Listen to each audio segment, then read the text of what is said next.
Mobile টিপতে টিপতে বাইজা যায় 2টা, তো তখনই তাহাজ্জুদটা পড়েন, ভিতিরটা পড়া ঘুমায় যান, কি করবে না? 2টা বাইজা যায় মোবাইল টিপতে টিপতে, তখনই ভিতির পড়েন, তাহাজ্জুদ পড়া ঘুমায় যান। কিয়ামতের ময়দানে তাদেরকে দলে দলে টানতে টানতে জান্নাতের দিকে নেওয়া হবে। সুবহানাল্লাহ। ইত্তাকাউ রাব্বাহুম, যারা তাদের রবকে ভয় করে দুনিয়াতে। তাকওয়া 4 জিনিসের নাম। আলী রাদিয়াল্লাহু তাআলা আনহু বলেন 4 জিনিসের নাম তাকওয়া। আল খাউফু মিনাল জালিল, 1 নাম্বার আল্লাহকে ভয় করা। 2 নাম্বার ওয়াল আমালু বিত্তানজিল, আল্লাহ যা নাজিল করেছেন সে অনুযায়ী আমল করা। 3 নাম্বার ওয়াল কানাআতু বিল কালিল, অল্পে তুষ্ট থাকা। 4 নাম্বার ওয়াল ইস্তি'দাদু লিয়াউমির রাহিল, আখিরাতের প্রস্তুতি নেওয়া। এই 4 জিনিসের নাম তাকওয়া। এর মধ্যে গুরুত্বপূর্ণ একটা বিষয় আখিরাতের প্রস্তুতি নেওয়া। মানুষের মাঝে যখন আখিরাতের ফিকির তৈরি হয় তখন গুনাহ ছেড়ে দেওয়া সহজ হয়ে যায়। তখন ওই মানুষটা পবিত্র অবস্থায় আল্লাহর সাক্ষাৎ করতে আগ্রহী হয়ে যায়। আবু দাউদ শরীফের 4442 নম্বর হাদিসের বর্ণনা। বুরাইদা রাদিয়াল্লাহু তাআলা তার বাবা থেকে বর্ণনা করেন, আন্না মাইজ ইবনে মালিক আল-আসলামি রাদিয়াল্লাহু তাআলা আন আতা রাসূলুল্লাহ সাল্লাল্লাহু আলাইহি ওয়াসাল্লাম, জিনা থেকে বাঁচার শ্রেষ্ঠ একটা পদ্ধতির নাম আল্লাহ প্রদত্ত, আল্লাহ কর্তৃক সুন্দর একটা বিধান নবীর মাধ্যমে যা আমাদেরকে আল্লাহ জানিয়ে দিয়েছেন সেটা হলো বিয়ে করা। বলেন কি করা? বিয়ে করা। তাকওয়ার সাথে বিয়ের সম্পর্ক কি? তাকওয়ার সাথে বিয়ের সম্পর্ক হলো এই, তাকওয়া মানে হলো গুনাহ থেকে বেঁচে থাকা, আল্লাহকে ভয় করে গুনাহ থেকে বেঁচে থাকা। বিয়ে একটা পুরুষকে হাজারো গুনাহ থেকে বাঁচিয়ে দেয়। সহিহ বুখারীর বর্ণনা, 5063 নম্বর হাদিসের বর্ণনা। এই হাদিসের মধ্যে আসছে আনাস রাদিয়াল্লাহু তাআলা আনহুর বর্ণনা, জাআ সালাসাতু রাহতিন ইলা বুয়ুতি আজওয়াজিন নবী সাল্লাল্লাহু আলাইহি ওয়াসাল্লাম, 3 ব্যক্তি আসছে আল্লাহর নবীর বিবিদের ঘরের সামনে আসছে। 3 ব্যক্তি ইয়াসআলুনা আন ইবাদাতিন নবী সাল্লাল্লাহু আলাইহি ওয়াসাল্লাম, 3 ব্যক্তি আল্লাহর নবীর বিবিদের ঘরের সামনে আসছে নবীজি সাল্লাল্লাহু আলাইহি ওয়াসাল্লামের ইবাদত সম্পর্কে জানার জন্য।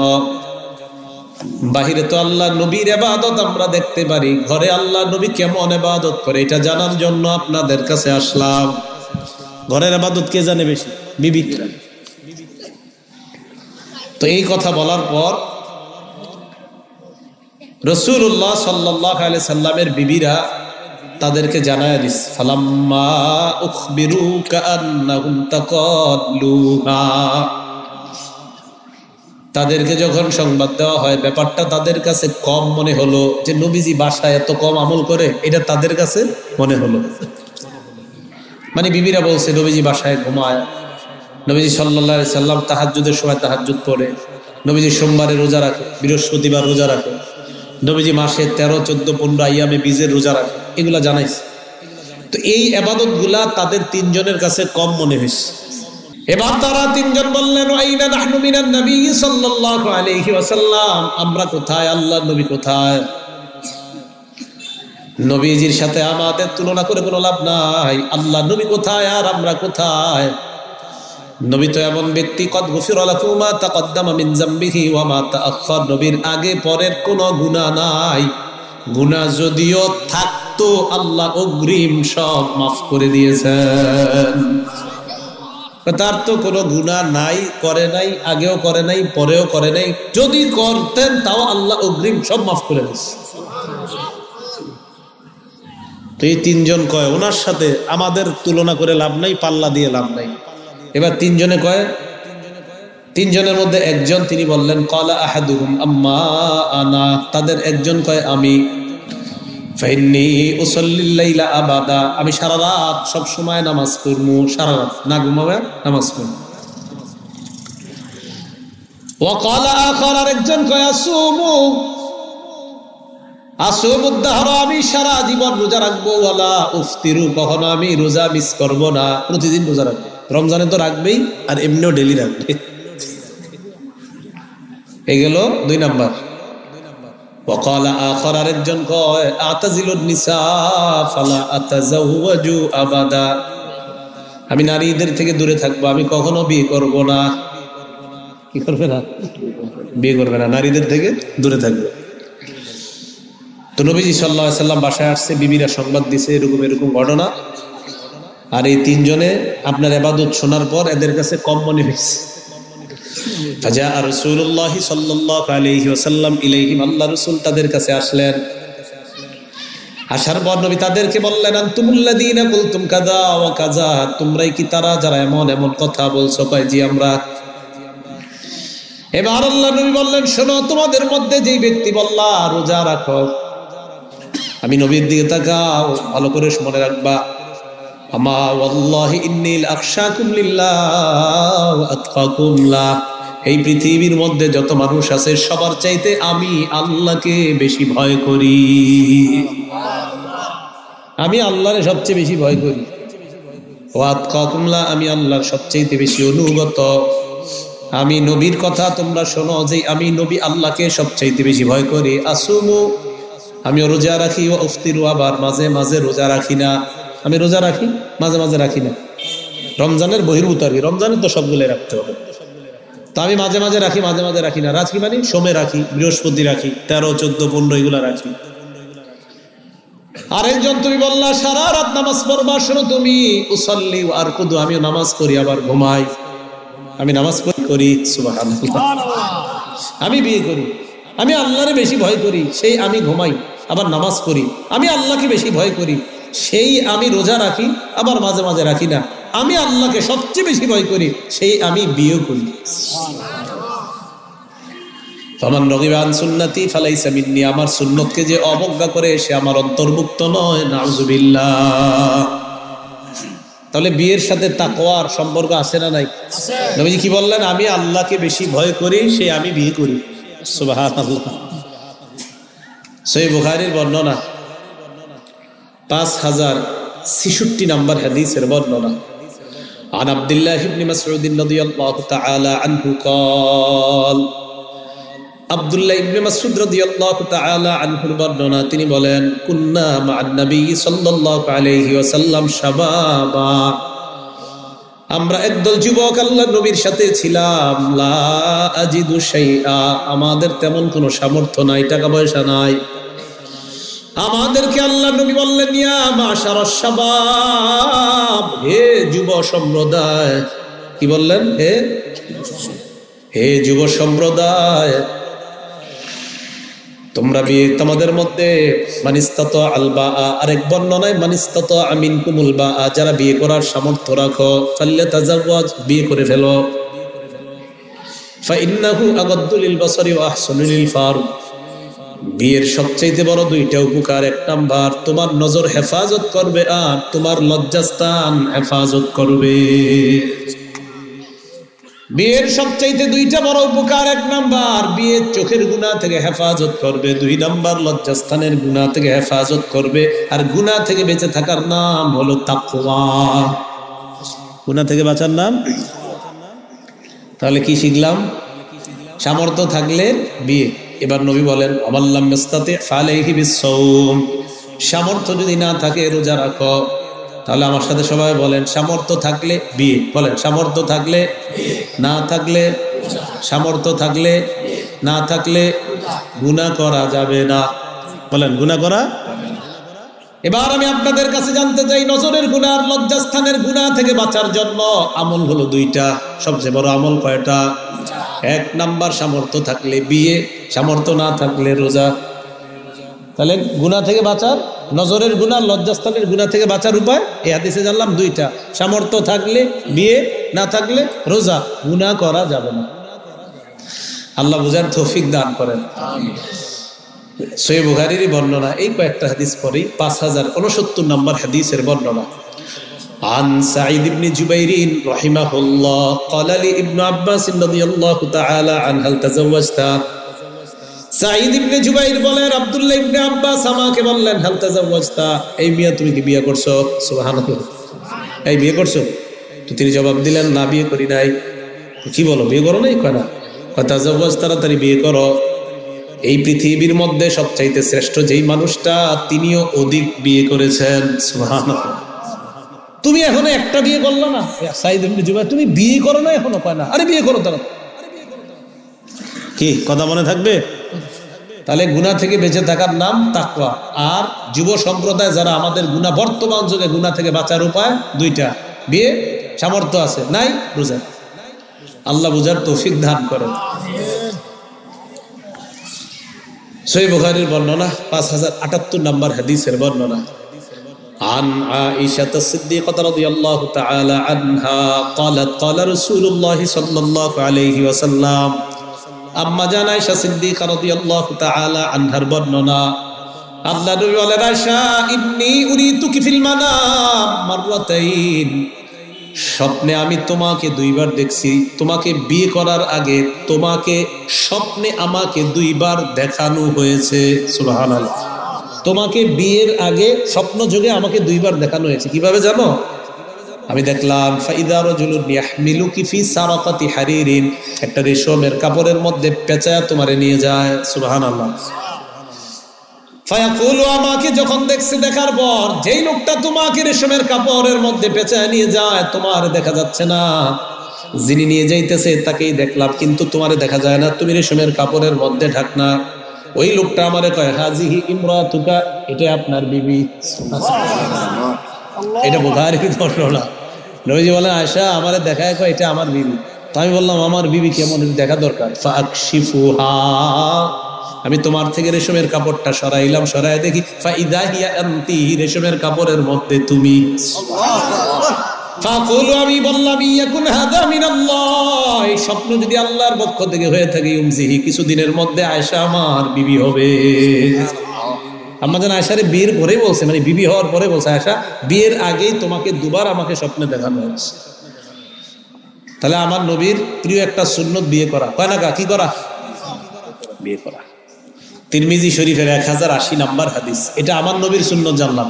সব নবীদের 4টা সুন্নত আমরা শিখবো। বলেন আমার সাথে, সব নবীদের সুন্নত কয়টা? সব নবীদের সুন্নত কয়টা? কোন কিতাবের হাদিস? তিরমিজি। বলেন কোন কিতাবের? قال رسول الله صلى الله عليه وسلم أربع من سنن المرسلين, সব নবীদের সুন্নত 4টা। 1 নাম্বার আল হায়া, লজ্জা। বলেন 1 নাম্বার। 2 নাম্বার তাআত্তুর, সুগন্ধি ব্যবহার করা। 3 নাম্বার সিওয়াক, মেসওয়াক করা। 4 নাম্বার নিকাহ, বিয়ে করা। সব নবীদের সুন্নত কয়টা? এবার একটু মন দিয়ে শোনেন, পরে বলবো, আবার আপনারা বললেন, আমি বলি আপনারা মন দিয়ে শোনেন। 1 নাম্বার লজ্জা, 2 নাম্বার সুগন্ধি ব্যবহার করা, 3 নাম্বার মেসওয়াক করা, 4 নাম্বার বিয়ে করা। বলেন 1 নাম্বার লজ্জা, 2 নাম্বার সুগন্ধি, 3 নাম্বার, 4 নাম্বার। এটা কি শুধু আমাদের নবীর সুন্নত না সব রাসূলদের? এই তো বুঝে আসছে সবার, মাশাআল্লাহ। তাহলে বিয়ে করা এটা সব রাসূলদের সুন্নত, আমাদের নবীরও সুন্নত এটা। তাহলে বিয়ে করা গুনাহ থেকে বাঁচার শ্রেষ্ঠ একটা আমল। আর এই আমলের মাধ্যমে গুনাহ থেকে বাঁচা যায়। গুনাহ থেকে যে যত বেশি বাঁচবে তার তত বেশি তাকওয়া অর্জন হবে। ওয়াসিকাল্লাযীনা তাকাউ, এই মুত্তাকিকে টানতে টানতে জান্নাতের দরজার দিকে। সুবহানাল্লাহ। তাহলে 4 জিনিসের নাম বলছিলাম, তাকওয়া ভুলে গেছেন? ভুলে গেছে। 1 নাম্বার আল খাউফু মিনাল জালিল, আল্লাহকে ভয় করা। 2 নাম্বার আল আমালু বিত-তানজিল, আল্লাহ যা নাজিল করেছেন সে অনুযায়ী আমল করা। এর মানে হলো আল্লাহ কোরআন নাজিল করেছেন, শুধু কোরআন অনুযায়ী আমল করা না, কোরআনের ভিতর যা আছে এই সব অনুযায়ী আমল করা। এবার বিষয়টা ভেঙে দেই, কোরআন অনুযায়ী আমল করা মানে এই নয় হাদিস বাদ দেওয়া, না না। আল্লাহ কোরআনে বলেন মা আতাকুমুর রাসূলু ফাকুযু, আমার নবী যা দিয়েছেন তাও তোমরা গ্রহণ করো। ওমা নাহাকুম আনহু ফান্তাহু, আমার নবী যা থেকে নিষেধ করেছেন তা থেকে বিরত থাকো। সূরা হাশরের 9 নম্বর আয়াত, 6 নম্বর সূরা হাশরের 7 নম্বর আয়াত। 2 নাম্বার তাকওয়া মানে কোরআন অনুযায়ী আমল করা। কোরআনের সূরা হাশরের 7 নাম্বার আয়াতে আছে আমার নবী যা দিয়েছেন তা গ্রহণ করো, আমার নবী যা থেকে নিষেধ করেছেন তা থেকে বিরত থাকো। তাহলে বলেন কোরআন অনুযায়ী আমল করা। সূরা হাশরের 7 নাম্বার আয়াতে আছে আল্লাহ কয় আমার নবী যা দিয়েছে তা গ্রহণ করো, আমার নবী হাদিস দিয়েছেন অতএব হাদিসও মানা। এর মানে আল্লাহর কোরআন অনুযায়ী আমল করা মানে কোরআন এবং হাদিস উভয়টার উপর আমল করা। বুঝছেন কথাটা? এটা কেন বুঝাই দিলাম, এটা কারণ আছে। একদল লোক বের হবে, ইবনে মাজার 12 নম্বর হাদিসের বর্ণনা, ক্বালা রাসূলুল্লাহ সাল্লাল্লাহু আলাইহি ওয়াসাল্লাম, নবীজি বলেন ইউশিকুর রাজুলু মুত্তাকিয়ান আলা আরিকাতিহি, এমন একটা জামানা আসবে যে জামানায় মানুষ সিংহাসনের মধ্যে টেক লাগায় বসে থাকবে, ভাব নিয়ে বসবে। ইউহাদ্দাসু বিহাদিসিন মিন্নি, তার সামনে আমার হাদিস পেশ করা হবে। হাদিস পেশ করার পর ওই পণ্ডিত সাহেব বলবে বাইনানা ওয়া বাইনাকুম কিতাবুল্লাহ, আমাদের মাঝে আর তোমাদের মাঝে আল্লাহর কোরআন থাকতে হাদিসের কি প্রয়োজন? আওয়াজ দিয়ে বলেন নাউজুবিল্লাহ। দেখছেন কি বলবে? বলবে কোরআন থাকতে হাদিসের কি প্রয়োজন? এবার দেখবেন যুক্তিটা কি সুন্দর দেয়, ফামা ওয়াজাদনা ফীহি মিন হারামিন হারামনা, কোরআনের যেটা হারাম এটাই হারাম হিসাবে গ্রহণ করলাম। ওয়ামা ওয়াজাদনা ফীহি মিন হালালিন ইস্তাহলালনা, কোরআনের যেটা হালাল এটাই হালাল হিসাবে গ্রহণ করলাম। এবার আপনাদের কাছে জানতে চাই, কোরআনের হারাম আমরা হারাম মানি কিনা? কোরআনের হালালকে আমরা হালাল মানি কিনা? তাহলে এই লোক আপনারে কিভাবে যুক্তি দেখাবে? কোরআনের হারাম মানলেই তো হয়, কোরআনের হালাল মানলেই তো হয়, হাদিসের কি প্রয়োজন? যুক্তি কত সুন্দর। তো আমরা তো কোরআনের হারামও মানি, কোরআনের হারামকে হারাম মানি, কোরআনের হালালকে হালাল মানি। আমাদের নবী জানায় দেয়, শোনো, যে ব্যক্তি বলবে কোরআনের হারাম আর কোরআনের হালালের কথা, মুখের উপর তাকে বলে দিবা আলা ওয়া ইন্নামা হারামা রাসূলুল্লাহ মিসলু মা হারামাল্লাহ, ওই লোকটাকে জানায় দিবা আল্লাহ যা হারাম করেছেন আমি নবী হাদিসের মাধ্যমে যদি কোনো বিষয় হারাম করে দেই, আমার হারাম করাটা আল্লাহর হারামের মতো হারাম হয়ে যায়। তাহলে শুধু কোরআন শুধু হাদিস না, কোরআন হাদিস বুঝে আসছে? এবার যদি আপনাকে বলা হয় শুধু কোরআন মানলেই হবে, হাদিসের কোনো প্রয়োজন নাই, আল্লাহ পাক রব্বুল আলামিন সূরাতুল হজ্জের ৭৭ নম্বর আয়াতে বলেন, ইয়া আইয়ুহাল্লাযীনা আমানু রুকউ, হে ঈমানদারগণ তোমরা রুকু করো। কিভাবে রুকু করো? কোরআনের কোথাও নাই। ওয়াসজুদু, তোমরা সিজদা করো। কিভাবে সিজদা করো? কোরআনের কোথাও নাই। ওয়াবুদু রাব্বাকুম, ইবাদত করো। ফালুল খায়রা লাআল্লাকুম তুফলিহুন, কল্যাণ কাজ করো যাতে তোমরা সফল হও। কোরআনে আছে রুকু করো, কোরআনে আছে সিজদা করো। কিভাবে করো? এটা কোরআনে নাই। কোরআনে আছে নামাজের কথা, রুকুর কথা, সিজদার কথা। ফজরের নামাজ যে 2 রাকাত ফরজ, এটা কোরআনের কোথাও লেখা নাই। যোহরের নামাজ যে 4 রাকাত ফরজ, এটা কোরআনের কোথাও লেখা নাই। আসরের নামাজ যে 4 রাকাত ফরজ, এটা কোরআনে লেখা নাই। মাগরিবের নামাজ 3 রাকাত ফরজ, এটা কোরআনে লেখা নাই। এশার নামাজ 4 রাকাত ফরজ, এটা কোরআনে লেখা নাই। কোরআনে আছে রুকু করো, সিজদা করো, নামাজ পড়ো। হাদিসের মধ্যে ব্যাখ্যা আছে ফজরের নামাজ ফরজ হলো 2 রাকাত। হাদিসের ব্যাখ্যা আছে যোহরের নামাজ ফরজ হলো 4 রাকাত। হাদিসের ব্যাখ্যা আছে আসরের নামাজ ফরজ হলো 4 রাকাত। হাদিসের ব্যাখ্যা মাগরিব নামাজ 3 রাকাত। হাদিস দ্বারা ব্যাখ্যা হলো এশার নামাজ 4 রাকাত। যারা বলে শুধু কোরআন মানলেই চলে, হাদিসের দরকার নাই, তাদের টার্গেট হলো আপনাদেরকে ছলে বলে কৌশলে বেনামাজি বানানো। হঠাৎ একদিন বলবে যে তুমি তো শুধু কোরআন মানো, তা আপনি তো বলবেন হ্যাঁ কোরআনই মানি। তখন বলবে কোরআনে ফজর যে 2 রাকাত এটা তো নাই। তো ঠিকই তো নাই, তো তাহলে পড়া দরকার নেই। শুধু কোরআন না শুধু হাদিস? আমি বলি আবার শুধু কোরআন না শুধু হাদিস? মাশাআল্লাহ, তো বুঝে আসছে। তাহলে উভয়টা, কোরআন হাদিস উভয়টা। তো রাসূলুল্লাহ সাল্লাল্লাহু আলাইহি সাল্লাম, আল্লাহ পাক রব্বুল আলামিন তার মাধ্যমে যা দিয়েছেন এটা আমরা পরিপূর্ণভাবে গ্রহণ করা। কারণ আপনি যদি শুধু কোরআন মানেন, বলেন যে হাদিস মানবো না আমি, তাহলে কত বিপদ হয়ে যাবে। এই জন্য কোরআন হাদিস উভয়টা মানা। এরপরে নামাজের পাশাপাশি সুন্নত আছে, এই সুন্নত গুলাও পালন করা, এগুলাও হাদিস দ্বারা প্রমাণিত। এখন সুন্নত যে পালন করতে হবে এটা কোরআনে কোথায় আছে? সূরা হাশরের 7 নম্বর আয়াত আছে। আল্লাহ বলছে আমার নবী যা দিবে এটা নাও। তো নবী দিছে 12 রাকাত সুন্নত, সেটা নিব। বুঝে নেই নবী 12 রাকাত সুন্নত দিয়েছেন। কারণ আল্লাহ বলছে আমার নবী যা দিয়েছেন তা গ্রহণ করো। 12 রাকাত সুন্নত যে আছে আপনাদের চেহারা দিকে মনে হইতেছে এটা হাদিসে নাই, আছে মুসলিম শরীফের 728 নম্বর হাদিস। কোন কিতাব? মুসলিম শরীফ 728 মাদ্রাসা পাঠ্যপুস্তক অনুসারে আম্মাজান উম্মে হাবিবার বর্ণনা। তিনি বলেন মান সাল্লা, আম্মাজান উম্মে হাবিবা বলেন আমি নবীকে বলতে শুনলাম, মান সাল্লা ইসনাতাই আশরাতা রাকাতান ফি ইয়াউমিন ওয়া লাইলা, দিনে রাতে কেউ যদি 12 রাকাত সুন্নাত আদায় করে, বুনিয়া লাহু বাইতুন ফিল জান্নাহ, জান্নাতে তার জন্য একটা ঘর নির্মাণ করা হয়ে যায়। আসেনি? এবার আম্মাজান উম্মে হাবিবা বলেন ফামা বারিহতু সাল্লিহিন্না বাদু, এরপর আমি কখনো এই 12 রাকাত সুন্নাত ছাড়ি নাই। আমর রাদিয়াল্লাহু তাআলা আনহু বলেন ফামা বারিহতু সাল্লিহিন্না বাদু, এরপর আমি কখনো 12 রাকাত সুন্নাত ছাড়ি নাই। নু'মান রাদিয়াল্লাহু তাআলা আনহু বলেন আমিও 12 রাকাত সুন্নাত কখনো ছাড়ি নাই। এবার আমাদের প্রশ্ন, আপনার আমাদের স্লোগান হলো আমার নবীর বিবি যা ছাড়ে নাই, সাহাবারা যেটা ছাড়ে নাই, সেটা আমরাও ছাড়বো না। ঠিক আছে না? তাহলে কোরআনে আছে নবী যা দিয়েছে তা নেও। তাহলে কোরআনে আছে নামাজের কথা, ফরজ কিভাবে, এটা হাদিসের ব্যাখ্যা আছে। আবার সুন্নত যে পড়তে হবে এটা কোথায় আছে? হাদিসে আছে। হাদিস যে মানতে হবে কোথায় আছে? সূরা হাশরের 7 নম্বর আয়াতে আছে। কি আছে সেখানে? আল্লাহ বলছে নবী যা দিয়েছে তা নেও। নবীজি ফরজের ব্যাখ্যাও দিয়েছেন, সুন্নতের ব্যাখ্যাও দিয়েছেন, তাই নবীর এই ব্যাখ্যা আমরা নিব। কথা বুঝে আসছে সবার? মুসলিম শরীফের আরেকটা হাদিসে আসছে, নাসাইর বর্ণনা তো আসছে আপনার, ক্বালা রাসূলুল্লাহ সাল্লাল্লাহু আলাইহি ওয়াসাল্লাম, নবীজি বলেন মান সাবারা আলা ইসনাতাই আশরাতা রাকাতান, কেউ যদি নিয়মিত 12 রাকাত সুন্নাত ধারাবাহিকভাবে আদায় করে, মাঝে মাঝে ছাইরা দেন না, আদায় করেন। সফর, আপনারা তো মুসাফির না, আমি না মুসাফির, এলাকায় থাইকেও আপনি সুন্নত ছেড়ে দেন হুদাই, আর হুজুরকে প্রশ্ন করবেন হুজুর সুন্নত ছেড়ে দিলে কি গুনাহ হবে? প্রশ্ন করবেন। এটা নিঃসন্দেহে ইবলিসের প্রশ্ন।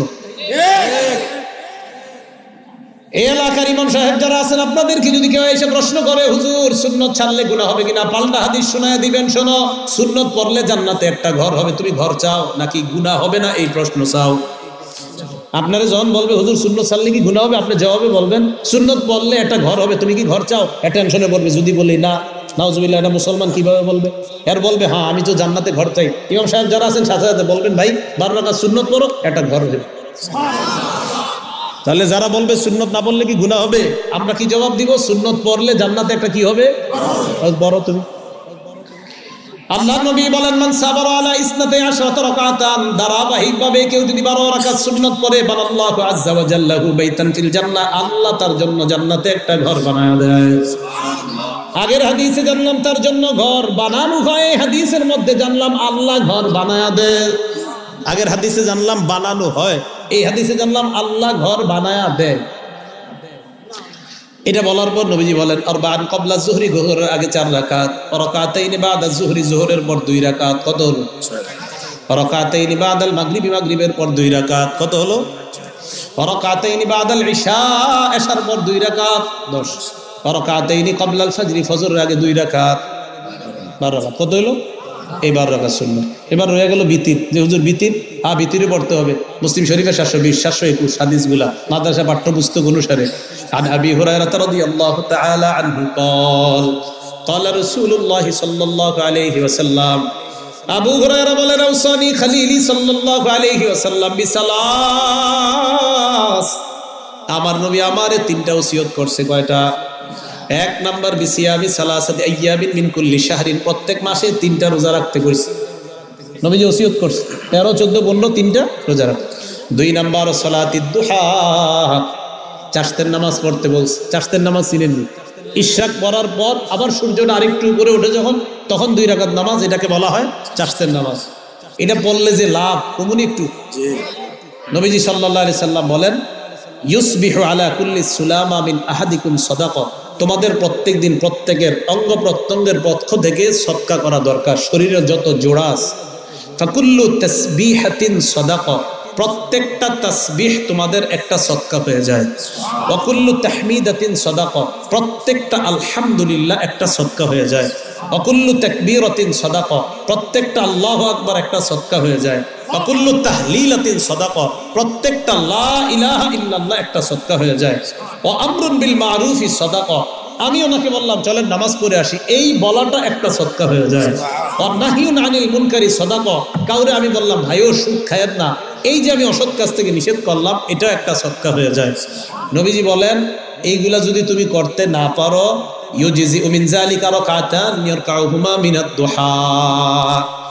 সূর্যটা একটু উপরে ওঠার পর 2 রাকাত সালাত আদায় করবা। এই 2 রাকাত নামাজ তোমার শরীরের প্রত্যেকটা অঙ্গ প্রত্যঙ্গের পক্ষ থেকে সদকা হয়ে যায়। মনে থাকবে নি? কোন থেকে গেছি এই জায়গায়? 3 ওসিয়ত থেকে ভুলে গেছে। 1 নাম্বার ওসিয়ত প্রত্যেক মাসে 3টা রোজা রাখা। 2 নাম্বার সালাতুদ দুহা পড়া।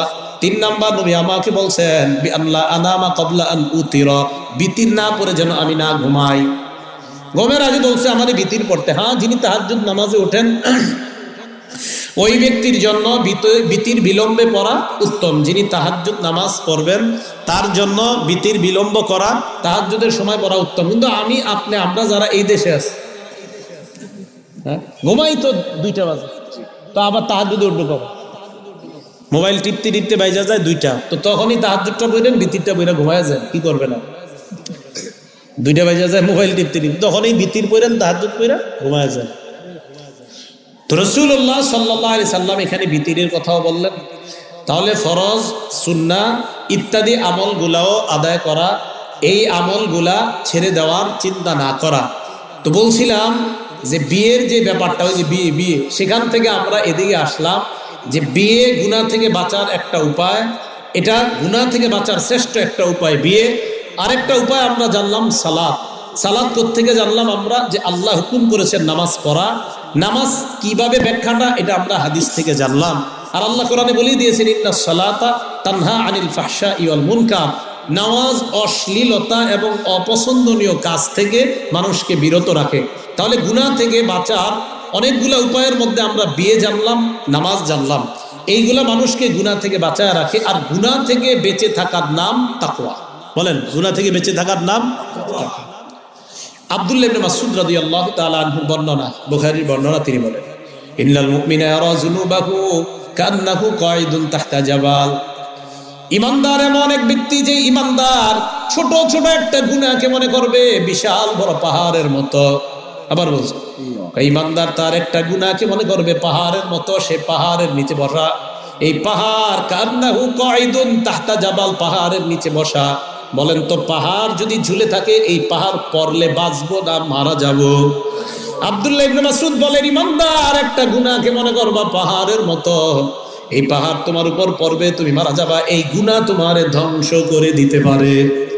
ঈমানদার মনে করবে গুনাহ কিসের মতো? পাহাড়ের মতো। আর পাপাচার যারা, তারা ইয়ারাজুনুবাহু কাযুবাব মারু আলা আনফিহি, পাপাচাররা গুনাহরে মনে করে মাছির মতো, যে মাছিটা নাকের ডগার সামনে দিয়ে চলে যায়, কোনো ব্যাপার না। পাপাচাররা নামাজ পড়ে না, সপ্তাহে একদিনও, ব্যাপার না। নামাজ না পড়া এটা কোনো ব্যাপার না, এটা একটা মাছি নাকের সামনে আসছে চলে গেল, এটা ব্যাপার না।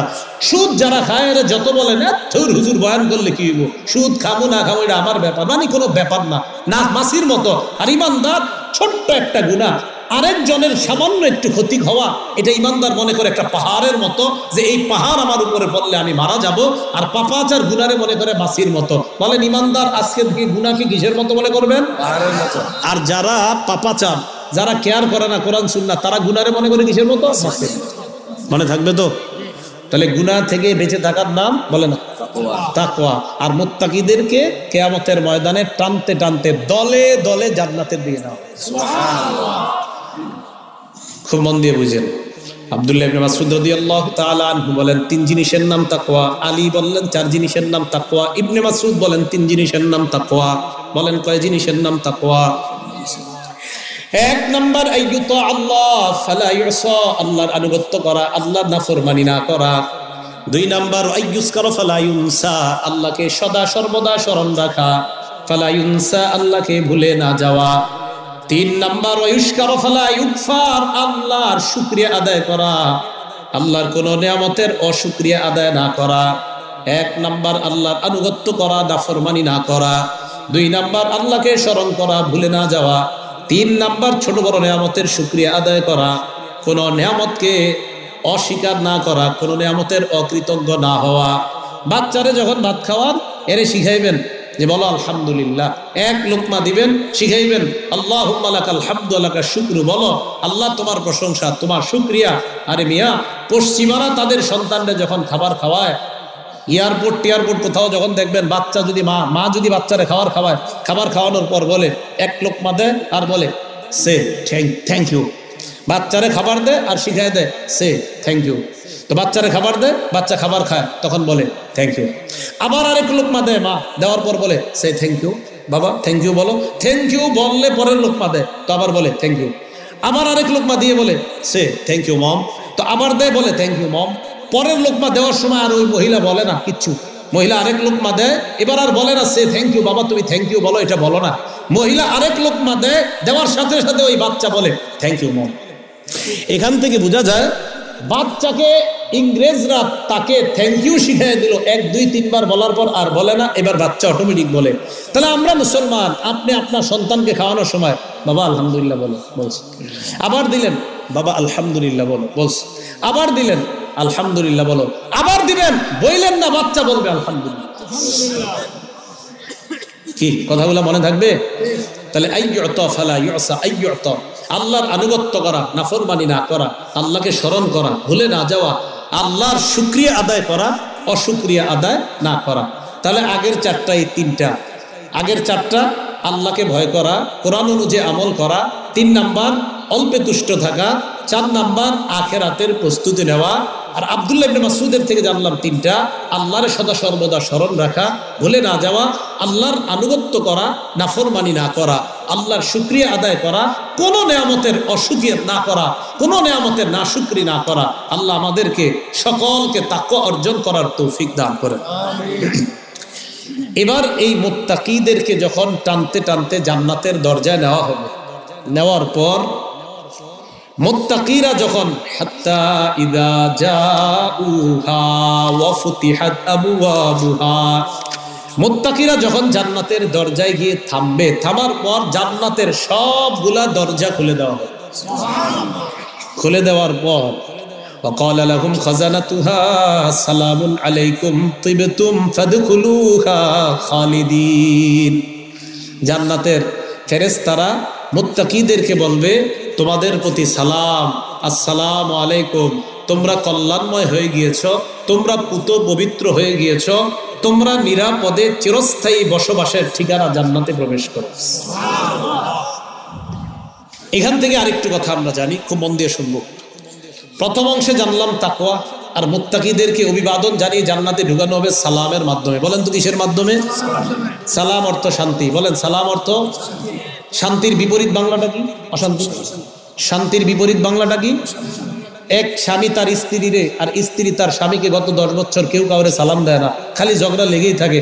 তো যেই ঘরের মধ্যে সালাম, শান্তির প্রচার 2 দিক থেকে হয় না, সেখানে তো অশান্তি হবেই। কথাটা কি বুঝছেন?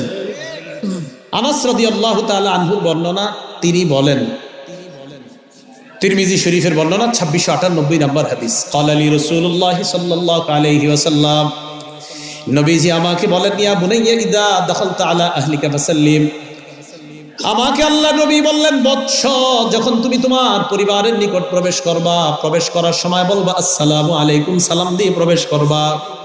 মাহফিল থেকে বাসায় যাওয়ার পর ঘরে ঢোকার সময় কি বলে ঢুকবেন? ইয়াকুন বারাকাতান আলাইকা ওয়া আলা আহলিকা, এই সালাম তোমার জন্য আর তোমার পুরা পরিবারের জন্য বরকতের কারণ হয়ে যায়। তোমার আর তোমার পুরা পরিবারের জন্য বরকতের কারণ হয়ে যাবে এই সালাম।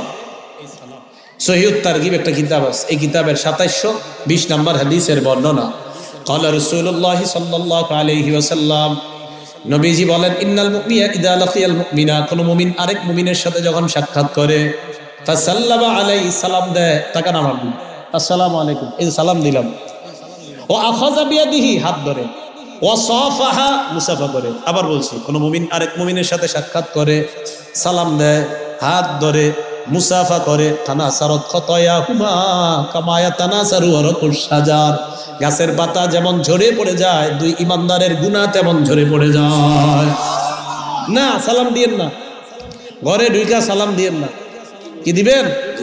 হুজুর আম্মারে সালাম দিয়ে কেমনে মানুষ শরম পায়? আব্বারে সালাম দিতে লজ্জা পায়। সালাম মানে কি? শান্তি। তা আপনি আপনার আব্বার শান্তি চান না? তো বাবারে সালাম দিতে লজ্জা পাওয়ার অর্থ হলো আমার বাবার উপর শান্তি হোক, এতে আমি লজ্জিত। মারে সালাম দিতে লজ্জা পাওয়ার অর্থ আমার আম্মার উপর শান্তি বর্ষিত হোক, এতে আমি লজ্জিত। বিবিরে সালাম দিতে লজ্জা পাওয়ার অর্থ হলো এই বিবির উপর আল্লাহ শান্তি বর্ষণ করুক, এতে আপনি লজ্জিত না। সালাম দেন, মাকে সালাম দেন, বাবাকে সালাম দেন, বিবিকে সালাম দেন, এতে পারিবারিক বন্ধন আর পারিবারিক মোহাব্বত হাজার গুণ কোটি গুণ বাড়তে থাকবে, গজব ঘর থেকে দূর হতে থাকবে। তাহলে মুত্তাকিদেরকে জান্নাতে ঢুকানো হবে কিসের মাধ্যমে? বলেন কিসের মাধ্যমে? সালাম।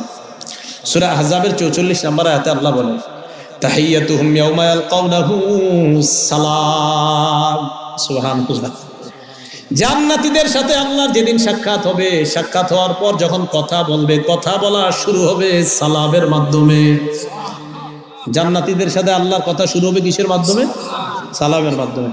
তাহলে আজকে আপনাদের কাছে আমার একটা আবদার থাকবে, আজকে থেকে 6টা সুন্নত এলাকায় প্রতিষ্ঠিত করব। কারা কারা রাজি?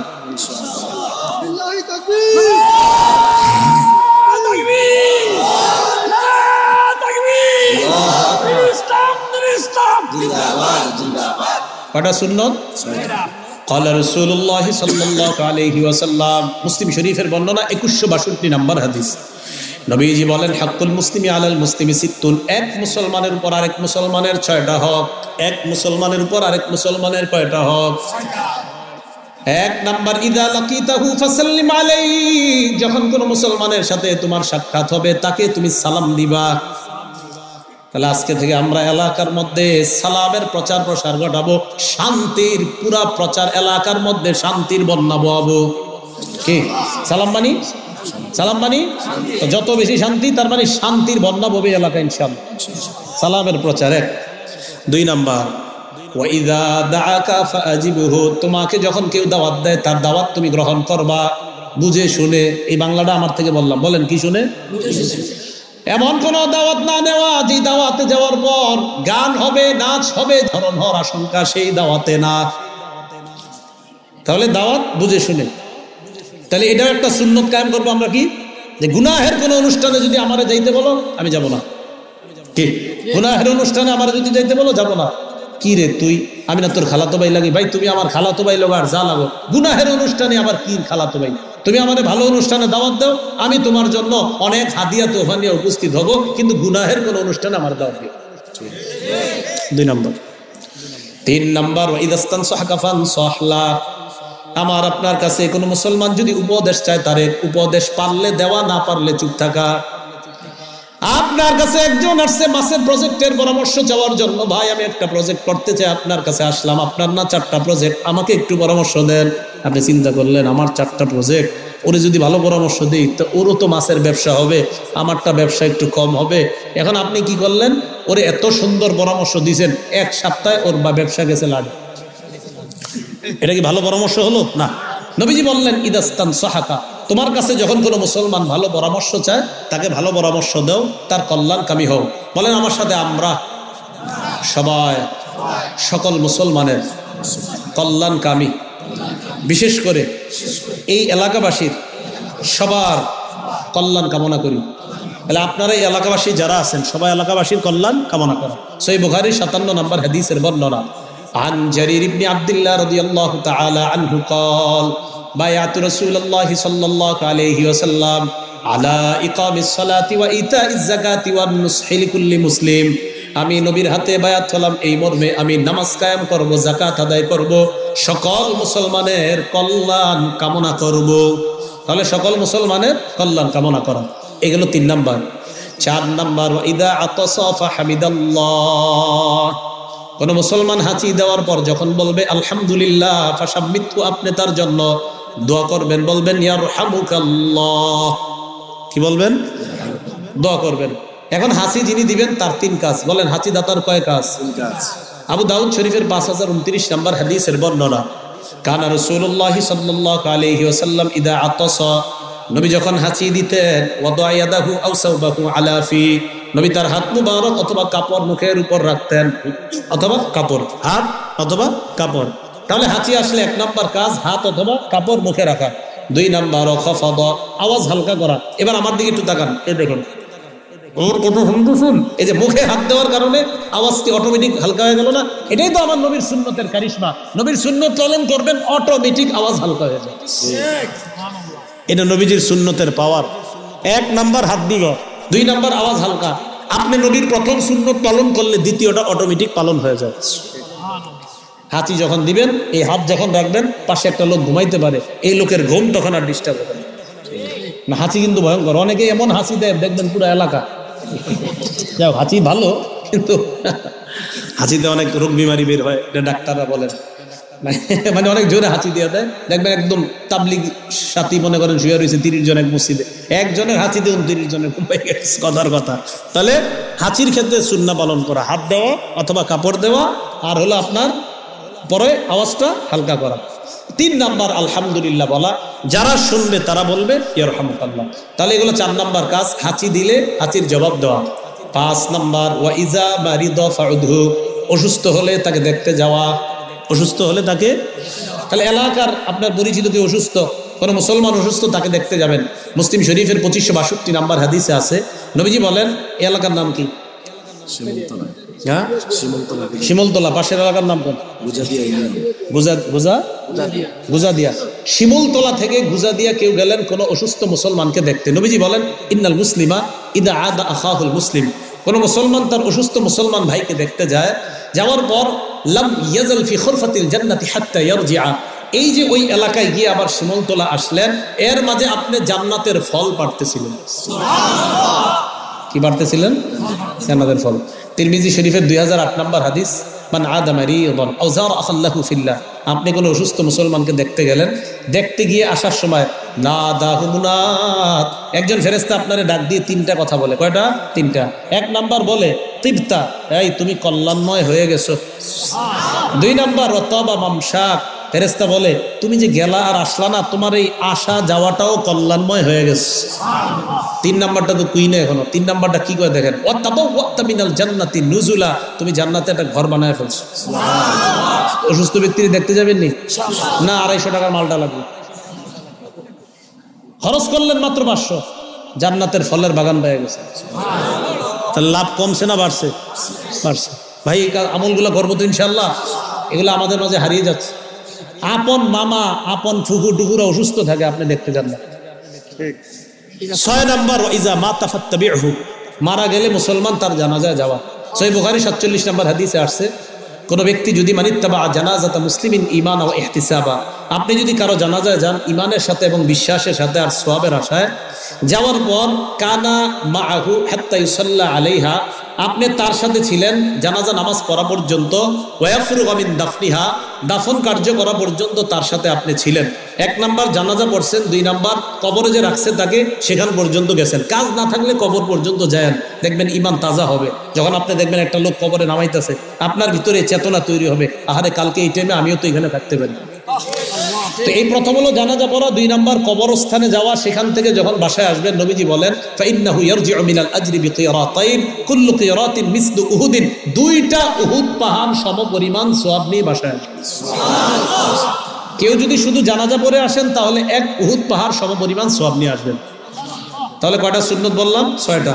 1 নাম্বার সালাম দেওয়া, 2 নাম্বার দাওয়াত গ্রহণ করা বুঝে শুনে, 3 নাম্বার ভালো উপদেশ দেওয়া, 4 নাম্বার হাঁচির জবাব দেওয়া, 5 নাম্বার অসুস্থ ব্যক্তিকে দেখতে যাওয়া, 6 নাম্বার কেউ মারা গেলে তার জানাজায় যাওয়া।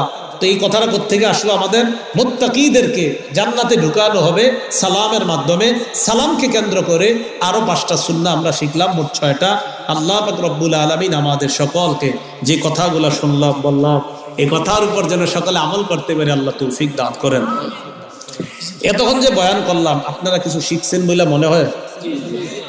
যারা শিখছেন হাত তোলেন, সামনে সামনে যারা আছেন হাত তোলেন। তুলছেন? যদি কিছু শিখছেন বইলা মনে হয়ে থাকে তাহলে হাত, 2 হাত, 2 হাত একদম টান টান করে। যদি 2 হাত তুলে আপনাদের মনে হয়ে থাকে যে কিছু শিখছেন, তাহলে আমার 2টি দাবি। বলেন কয়টি? এই 2টি দাবি রাখবেন। যেহেতু শিখছেন বলে আপনারা ওয়াদা করতেছেন, আপনারা আসছেন একটু আগে, বেশি দেরি হয় না কিন্তু। আমি উঠে যাওয়ার পর কেউ উঠবেন না, এটা হলো প্রথম। 2 হাত টান টান টান টান একদম পুরা। উঠে যাওয়ার পর কেউ উঠবেন না, এটা প্রথম। দ্বিতীয়, যিনি আলোচনায় বসবেন তার আলোচনা শোনার 20 মিনিটের মধ্যেও পিছন থেকে কেউ উজু ইস্তেঞ্জায় যাবেন না। এখন কোথাও হুজুর যদি ধরে, আহুদা কথা ধরবো না, কইতে পারেন যে যদি হুজুর ইস্তেঞ্জা লাগে, ইস্তেঞ্জা লাগলে আপনি আস্তে পিছন থেকে চলে যাবেন, পাশের জন্য কইেন না এই চল প্রস্রাব করি। আরে কি একটা অবস্থা, চা খাইতে যায় বা চল চা খাই, কি দরকার আছে আপনি একা যান, ওরে কি লেগে নিবেন? নামান হাত। তাহলে এই আবদার গুলো রাখা যাবে তো ইনশাল্লাহ? না ইনশাল্লাহ জোরে হয় নাই, সবাই ইনশাল্লাহ বলে।